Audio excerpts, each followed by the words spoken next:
السلام عليكم ورحمة الله تعالى وبركاته داود يا halkani waa afkalaaya media ku soo dhawaada wararkii ciyaaraha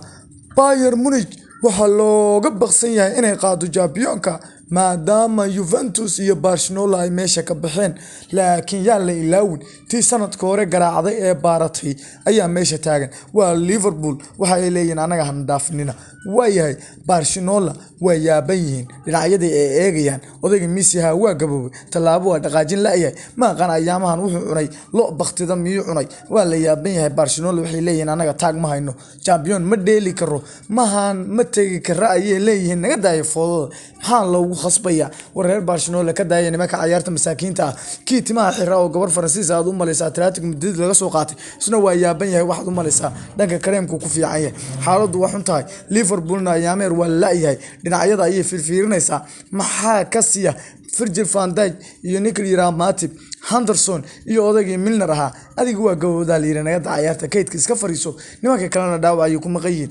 report Firmino Bononi uu laadaba dhinac ayuu maraya gees ayuu maraya yaameer goosho waa u galaayahay Liverpool maxaa ka siya Fulham ayaa ugu dambeysay oo Anfield shaarbaha dhulka ugu xirtay iyadoo loo wada jeedo caalamka dhan laga daawanay ya billahi alaykum naga daaya ciyaarta Premier League hana waalnin anaga assalaamu alaykum warahmatullahi ta'ala wa barakatuh